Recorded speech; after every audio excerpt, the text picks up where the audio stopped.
ఇప్పుడు ఈ ఆహారం నేను తినకూడదు అని అంటే మనం తినకుండా ఆపేయగలుగుతాం. ఈ ఈ వాటర్ కానీ లేకపోతే ఈ డ్రింక్స్ తాగకూడదు అంటే మనం ఈజీగా ఆపగలుగుతాం.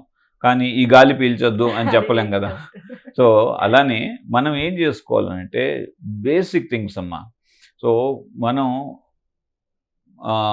హెవీ పొల్యూషన్ టైమ్స్లో బయట వస్తున్నాం అనుకోండి. ఉదాహరణకు మార్నింగ్ 8 నుండి రఫ్లీ అరౌండ్ 11 వరకు చాలా హెవీ ట్రాఫిక్ ఉంటుంది బయట. తర్వాత నెక్స్ట్ ఈవినింగ్ అదే మాది 4 నుండి 7:30, 8 వరకు. సో బీభత్సమైన ట్రాఫిక్ ఉంటుంది.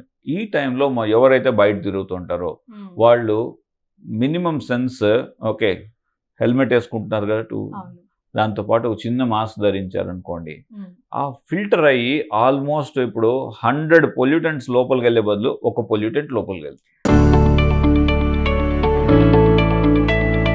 అంటే ఒకటమ్మా, మనకు ఆరోగ్యం కావాలి, ఇండియాలో ఉండాలి, దెన్ మాస్క్ వాడకూడదు అనేది బ్యాడ్ కాంబినేషన్ అనమాట.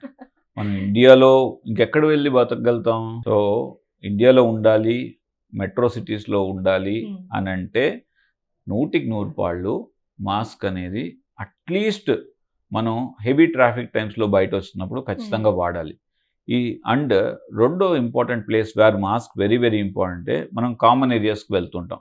అంటే షాపింగ్ మాల్స్ కానీ, ఓకే మూవీ థియేటర్స్ కానీ, ఇటువంటి వాటికి వెళ్ళినాం.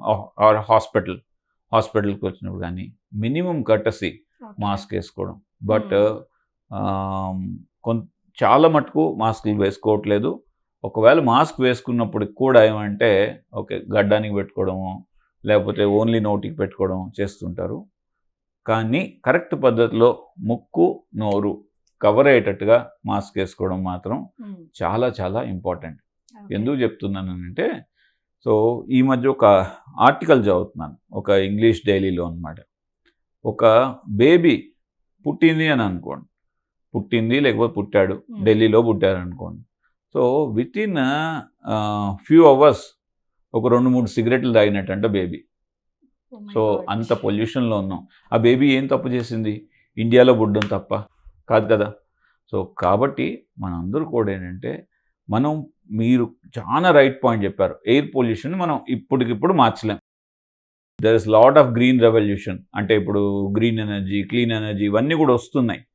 సో ఉదాహరణకు మనకు న్యూయార్క్ సిటీ తీసుకోండి, లేదంటే శాన్ ఫ్రాన్సిస్కో తీసుకోండి, లేదంటే బీజింగ్, చైనాలో బీజింగ్ అనేది చాలా చాలా ఫేమస్ మోడల్ అనమాట.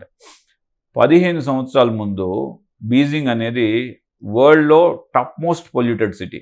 ఇప్పుడు బీజింగ్ అనేది మెట్రో సిటీస్లో one of the cleanest city. ఈ 15 సంవత్సరాల్లో వాళ్ళంతా ఏం చేశారు? మనకి ఎనఫ్ డేటా ఉంది. ఏ పద్ధతులు చేయడం వల్ల మనం వాళ్ళ హెల్త్ ఎయిర్ క్వాలిటీ మంచిగా చేసుకున్నారు. We have the methods, time tested methods. ఈ 15 సంవత్సరాల్లో చాలా మంచి మెథడ్స్ వాళ్ళు ఇంప్లిమెంట్ చేసి బీజింగ్ని మంచి సిటీ. ఎందుకంటే నేను కూడా ఇప్పుడు ఒక అప్రాక్సిమేట్ 10 years బ్యాక్ చైనా వెళ్ళాను. చైనా వెళ్ళినప్పుడు ద మూమెంట్ ఎయిర్పోర్ట్ దిగి బయట వెళ్తున్నాం అంటే సిగరెట్ స్టింకింగ్ వచ్చేది. సో ఇప్పుడు అలా లేదు. ఓకే ఈ మధ్య వెళ్ళినప్పుడు ఎలా ఉందంటే it's lot of clean air మార్ అనిపిస్తున్నారు. దీన్నంతా కూడా మనం ఆ స్ట్రాటజీస్ని మనం ఇంప్లిమెంట్ చేసుకోవాలి. ఉదాహరణకు ఒక్క బీజింగ్ ఇండస్ట్రియల్ కారిడార్లో వాళ్ళు దగ్గర 2 lakh companies which are producing pollutants, factories, చిన్న ఫ్యాక్టరీస్ నుండి పెద్ద ఫ్యాక్టరీ బీజింగ్ సరౌండింగ్స్లో అంతా కూడా ఎత్తేస్తున్నారు. ఓకే అది చిన్న స్మాల్ స్కేల్ ఇండస్ట్రీ నుండి పెద్ద స్కేల్ వరకు ఆల్మోస్ట్ 2 lakh ఇండస్ట్రీస్ని వాళ్ళు తీశారు. వాళ్ళు తీసింది ఏం చేశారు? They have relocated to China. Is a vast country. So వేరే చోట రీలొకేట్ చేశారు, ల్యాండ్ అలాట్మెంట్ చేసుకొని అక్కడికి రీలొకేట్ చేయడం జరిగింది. సో అలాంటి తర్వాత మన ఎలక్ట్రిక్ వెహికల్స్ యూసేజ్ ఇవన్నీ కూడా వాళ్ళు చాలా స్ట్రాటజీగా పెట్టుకొని సోలార్ ఎనర్జీ కాంపోనెంట్ చాలా పెరిగింది వాళ్ళకి. సో వాళ్ళ పర్సంటేజ్ ఆఫ్ సోలార్ యూటిలైజేషన్ అనేది which is one of the maximum that any other country is using right now అనమాట.